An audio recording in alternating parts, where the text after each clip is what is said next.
Hello, hello, hello, beautiful people, and welcome back to another live experience with Leah C. Murphy. I am excited that you are here with me. For anybody who is with us live, please take advantage of the opportunity to just drop your city in the chat. I want to know who's vibing with us, and I want to make sure that we acknowledge everybody who is here with us now. I also want to acknowledge how rude that was of my of my calendar to alert us in the background that it is time for me to get on live. So if you are listening to this on the replay or you've taken advantage of the opportunity to share this with someone else or it's been shared with you, you can still drop your city in the chat. We would appreciate knowing who this content is being distributed to because we believe that there's a tremendous investment that you're making of your time to be able to be with us. And I want to acknowledge that. And I love that for you, right? That you are on the replay. And I also love it for us because the replay's been doing some amazing things. Let's just make sure we get it clear off the top. Happy Black History Month. Welcome to February. At the time of this recording, we are in our first recording of Black History Month.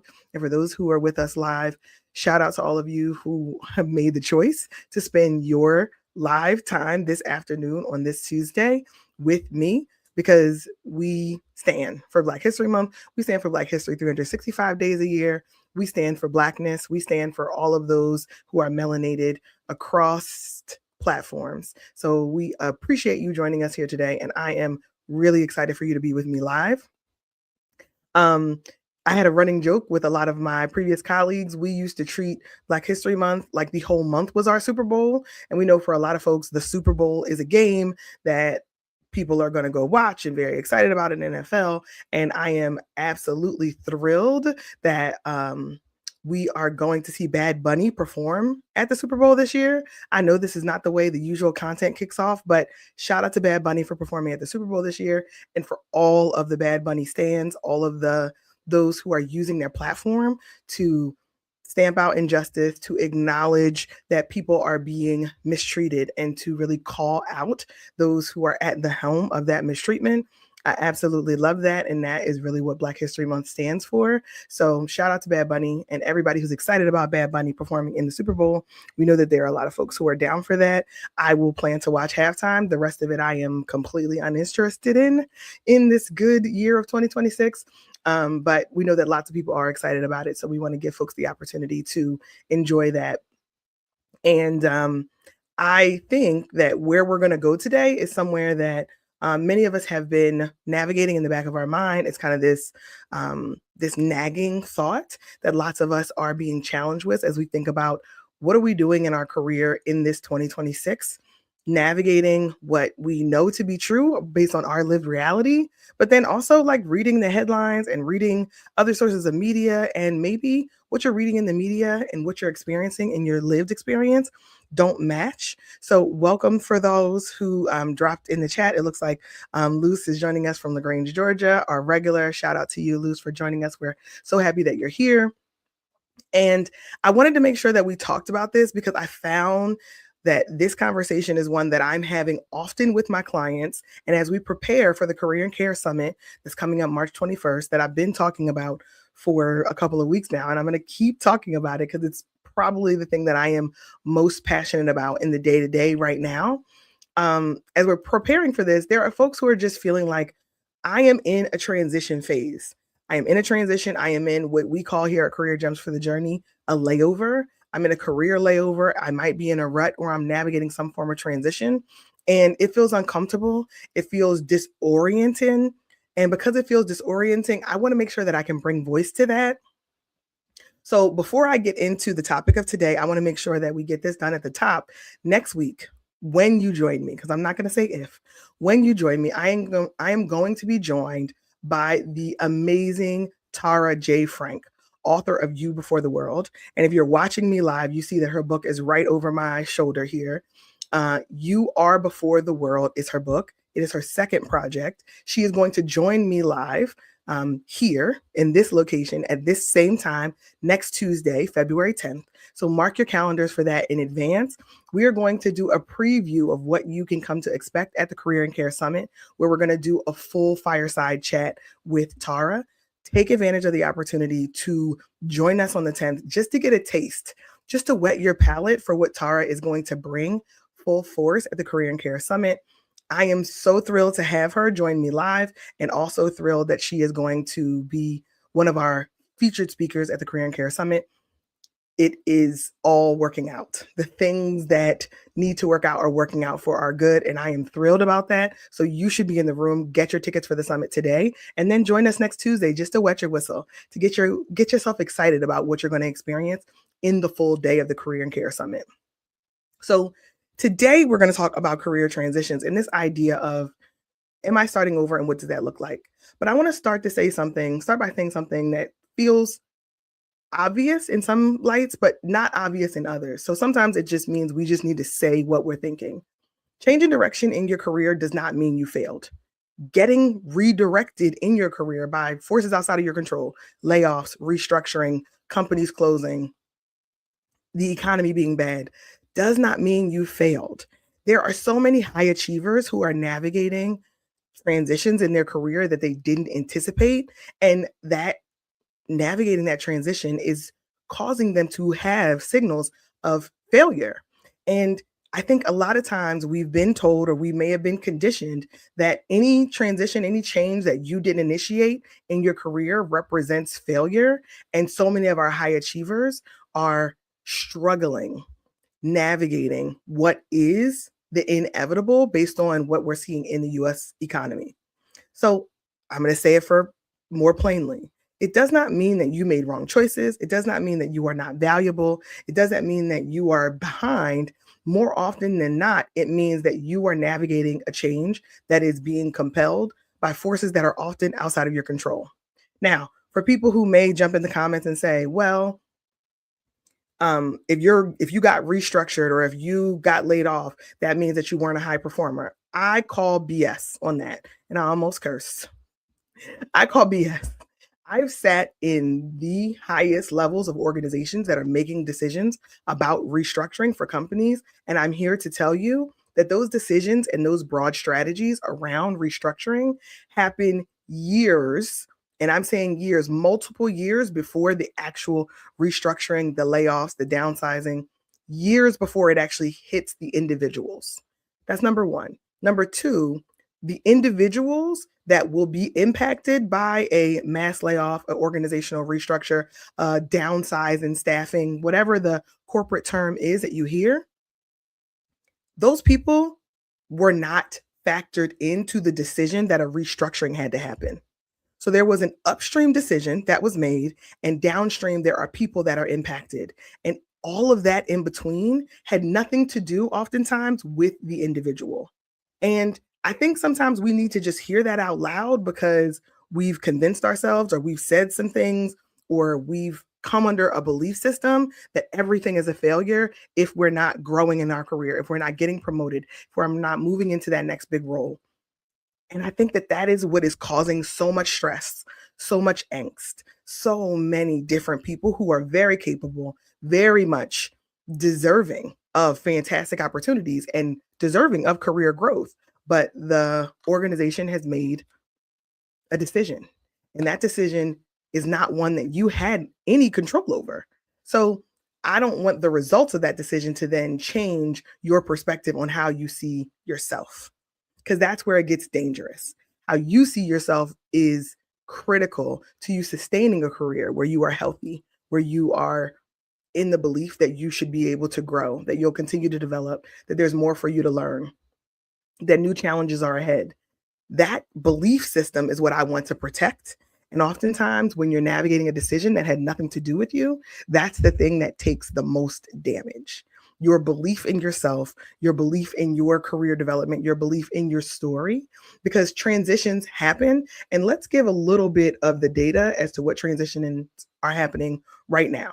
There's so many reasons. There's personal transitions that you choose.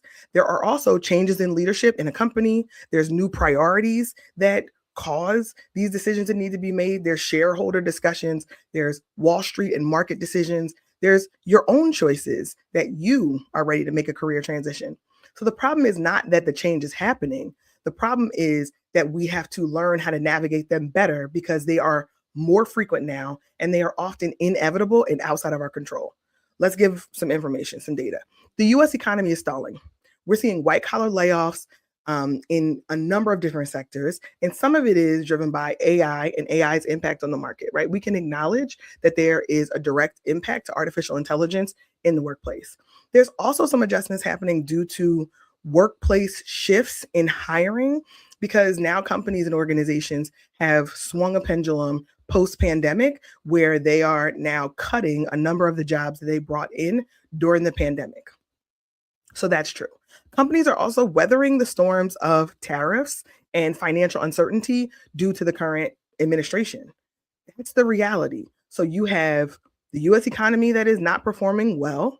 You have tariffs that are directly impacting how corporations and organizations are choosing to spend or not to spend. And you also have an overcorrection potentially from pandemic hiring that is causing all of these forces in the job market that you have no control over. So, because of that, many companies are taking an extremely cautious approach to keeping their profits safe.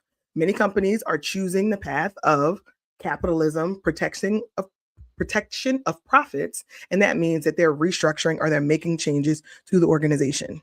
So, as we see ourselves, we have to make sure that we are decoupling the identity of this is my job, this is my title, this is what I do, these are the companies that I work for, and decouple it in understanding that companies are going to make choices that are in their best interest. I must focus on making choices that are in my best interest, but I also must not let my self reflection or my identity be impacted by a company making choices that have nothing to do with me. So I wanted to make sure that we gave the data because I think it's important to understand that many companies are just flattening middle management. We are in what is being called a no hire, low fire economy. Now, there is a rundown of companies who have made layoffs in the last quarter, right? So whether we're closing out quarter four of 2025 or going into Q1 of 2026. And the list is vast and it crosses industries. And I'm just going to give a couple examples. It's not extensive. You always have the opportunity to do your own research. I just want to make sure that I'm giving you evidence-based examples that help to give context to why transitions are happening in your career right now that you may be experiencing. So UPS has made recent layoffs. Intel has made recent layoffs. HP has made recent layoffs. Verizon, Amazon, Dow, Lufthansa. We've also seen layoffs that are happening in sectors that are tied to food, in Tyson, in drug, in Novo Nordisk, in retail, in Target, in General Motors. You get the message. There is a constant trimming that has been happening for about 4 quarters in the US economy. And last year, the US added slower than 50,000 jobs per month on average. And that is the slowest pace of job growth that we've seen outside of a recession. Okay, so now we understand that all of these forces and factors are playing into the job market that you may be experiencing. That's going to impact your decision as to whether or not you stay in your role longer, stay in your organization longer, or you're willing to make a transition. So when we think about how we can signal from our own lived experience, there's also less consumer spending, right? Because of the tariffs and because of a number of other factors, consumers are experiencing higher costs and inflation. So that means consumer spending is down, and that means companies are not making as much money as they once were. So that is a signal that change is inevitable for most people who are working in white collar or knowledge based roles. So as I think about those knowledge based roles and people who are in white collar jobs, I'm talking about transitions now because that market that we once thought was safe is going to require us to do some rethinking. The market that we thought was safe is going to require us to do rethinking. And I'm telling you this because the job market is tied to the US economy. And as the US economy slows down and moves into the slow lane, I hit the microphone again. As the US economy moves into the slow lane from a growth perspective, that's going to impact hiring. So I'm giving all this context because transitions are inevitable.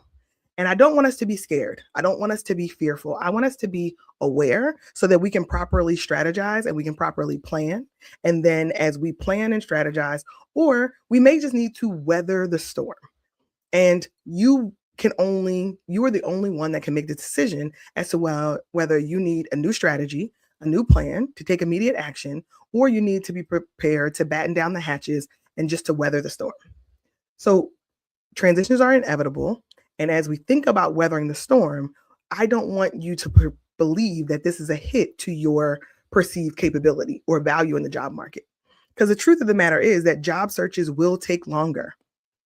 I'm seeing more and more people take on fractional role, focus on reducing their spending, focusing on growing their investment portfolio so that they can weather a transition that's going to happen. And I'm saying transitions because that may be demotions. That may be organizations that are scaling down and shifting you into a new role. That may be organizations that are laying off. That may be organizations that are holding on to promotions and freezing promotions for a long period of time. So there are a number of different kinds of transition that a market like this creates. And companies are going to take advantage of the opportunity to take the action that they believe is going to protect their profits, protect their shareholder value. And I think oftentimes when we are experiencing the transition, we are thinking about it as this must be something that is just related to me, related to my performance, related to the team that I'm on. And I'm telling you that there are macro impacts that are happening. And I just want to make sure that we bring that to the table because I'm seeing a lot of folks struggle with the idea of this is only happening to me, or I don't know what I'm going to do, or why am I not seeing the career growth that I once would have believed was well within my grasp 2-3 years ago. And it's because all of these changes have happened in the last year and change. And now we have to weather the storm that we're in. Now, I hate a lot of the decisions and choices that have put the US economy in the position that it's in now. I don't agree with those choices, but that's not what this discussion is about. This discussion is to make sure that you have the information to know what is working against you, the forces that are outside of your control, and you can build a plan to strategically move forward. I am in the method of let me do the research so that you have the right tools and information so that you can get the outcome that you desire. So now, as we think about getting the outcome you desire and protecting your energy so that you can focus on building your networks, building this crucial group of people to keep yourself aligned to opportunities that may not get posted, to keeping yourself in the know. Because one of the most common fears people have during transition is this idea that I have to start over. I'm starting over at this age. I'm starting over at this level of experience. I'm starting over after all this work that I put in. And there's some grief that goes with that. But the truth is, if you have to start over, you're not starting over from scratch. You're starting over with experience. And that reframe can help you stay in a mindset that allows you to weather the storm. You still have great skills, you still have great competencies, you still have great leadership ability, you may still have judgment and decision making. Everything that you learn goes with you into the next phase, but it does not mean that everything that you learn and everything that you bring to the table is going to be acknowledged in the way that it has been in the past. So one of the biggest mistakes that people make during these transitions is desperation and rushing out of fear. Now, let me be clear. I totally understand the fact that people have responsibilities, obligations, and bills that need to get paid. And that discomfort of an organization making a transition or threatening a transition or signaling a transition, all of that creates real stress and emotions and shift in our hormones that really can impact us. And I think sometimes we just need permission that to remind ourselves that we're human. And organizations that are giving these signals or that are making severe cutbacks, or that even if you don't get cut, the guilt that you may be feeling for staying in the organization while coworkers or people that you connected with and worked with closely did get cut. There's just a lot of weightiness that is happening as people are navigating wherever they are and wherever they sit in the market, especially if you're a job seeker and you've had multiple months or maybe multiple weeks leading into months where you've been waiting to hear back. You may have been ghosted by a recruiter. You may have taken 6 rounds of interviews. I'm hearing from lots of people, 6 rounds of interviews and then still getting a no at the end. And that can be very discouraging. And I think to acknowledge that there are real feelings, to acknowledge that there is a real cost to people as they are making their way through these transitions that they did not initiate. It's something that I feel like more people need to discuss. I think we talked a lot about the stigma of being laid off and how unnecessary and useless that stigma is in the economy that we're navigating today. So I think we all have a part to play in being much more real about the fact that the economy as we know it in the United States has slowed down so tremendously that there's no way that everything connected to the US economy is not going to be impacted. So now that we understand that there's a macro level and there is a cascade of effects that are happening, then we can see how it could directly impact us in our day job, in our office, in our cubicle, in our corner, driving into our parking spot. It gives us a little bit of context that if we are impacted, we can have a strategy and a plan. And if we're not impacted, we can have more empathy and be more considerate to others who are navigating these changes. Now, that is the human thing to do. That is what I want to encourage all of us to do, is to be more empathetic, because we understand that people are in very difficult financial positions as a result of things that are out of their control. How much of a brain disconnect are we feeling if it's I've been a great performer, I've delivered for the company, I've met my objective, I even exceeded my targets, but I still got demoted? It can mess with you. If I have secured the new business and I brought in the big contract and we had this amazing deal, but my job was still eliminated. It can happen in this economy. And I think the reminder that it could happen in this economy and that everyone has the same level of risk that they're navigating gives you a little bit of solace to say, I'm not alone in that. It makes me uncomfortable to say, it makes me uncomfortable to acknowledge, but it is the reality that we're seeing. So I think that that's our role, to use these platforms for their highest and best use, to make sure that we're giving voice to the things that many people may be seeing or struggling with. And if we're giving voice to those things and giving people an opportunity to understand that they're not alone, or that they may be able to find community in other people, if we can just be honest. If we can feel like there isn't a shame and stigma to saying that I have a sincere concern about being laid off or about being restructuring from the organization, and or I've already experienced the layoff or a restructure. The benefit of being able to share our lived experience and our understanding is where we reclaim the power as the people who are living in the world today. So I want to encourage us to continue to build our network, to explore options before we're committing. Explore and make sure that we're continuing to always be on the lookout for new opportunities. So career transition can often shake identity. If I'm not in this role, who am I? If I step away, will I lose credibility? If I change directions, will people judge me? What will they say? And these questions are normal. But here's what really matters most. You have to look within yourself and find that area of trust, of your own inner knowing that you trusted yourself to get to this point. You can trust yourself to navigate what's going to happen. And those transitions that are coming or that may be coming require you to give yourself some compassion, you to make sure that you're proactively thinking about what your future could look like. And I want to leave you with this. You're not behind. You're not starting over. Career transitions are recalibrations, and sometimes they're things that are driven by things way outside of our control. And that's why I created the Career and Care Summit, because I think women deserve a place to rethink, reimagine without judgment, without pressure, what their career should look like for them in the future under the circumstances that they have control over. So your next chapter is allowed to look different, and you are allowed to give yourself a lot of grace as we are navigating these career transitions, and we are not allowed oftentimes to voice the friction or the grief or the frustration that comes along with it, because there's this perception of you just have to keep going. It is what it is. And I'm not denying that it is what it is. And I really want to encourage you to keep going. But I know that there are some real feelings and some real identity shifts that go along with that.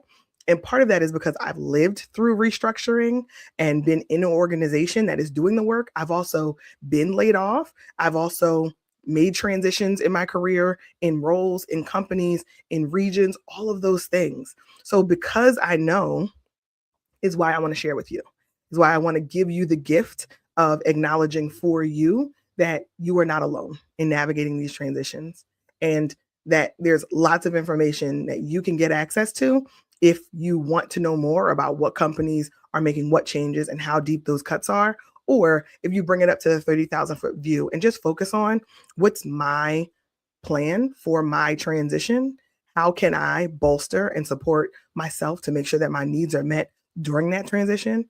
Or how can I show up as empathetic and as considerate to others who may be navigating transitions that are outside of their control?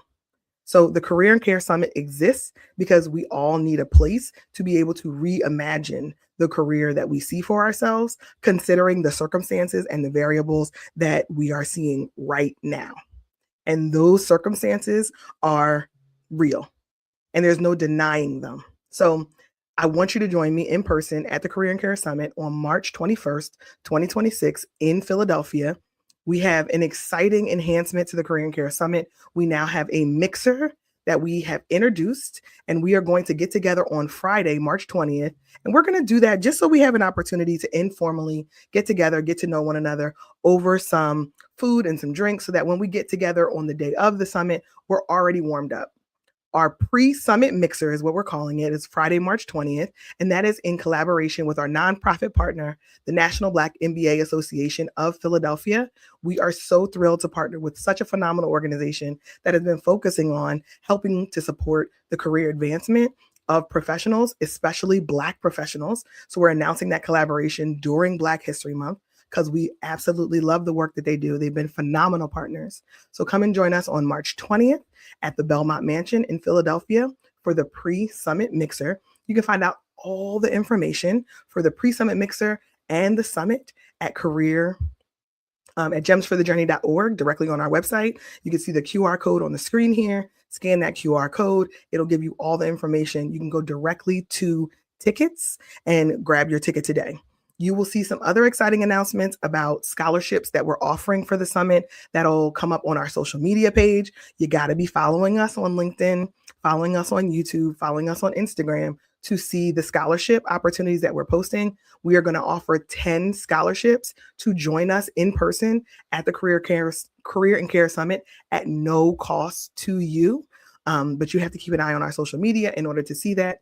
And the goal is to make the Career and Care Summit accessible to all those who could benefit, those who are navigating career transitions, those who are navigating underemployment, and especially we're personally passionate about giving the opportunity to attend to educators, to social workers, to birth workers, and those who really serve the needs of professional women, daycare workers. We want to make sure that we create access to the Career and Care Summit. It's something that my team and I have been personally passionate about. So we're doing that through these 10 scholarship opportunities. If you're interested in the scholarship, you can check out our LinkedIn page and you'll see that post. And then it's just a very, very quick application process. So we know a little bit more information about you. And then we want you to join us in person on March 21st, 2026. So we're excited for what is to come. And we're also looking forward to being able to meet you and connect with you in person. So until then, please continue to make this journey work for you. Make your journey work for you. And I will see you next Tuesday at 12 p.m. Eastern Standard Time, where Tara J. Frank will join us. And we will have an early book tour discussion as just a palate, wet your tongue for what you're going to experience at the Career and Care Summit live in our full fireside chat. So I appreciate you joining me, and I'll see you on the other side.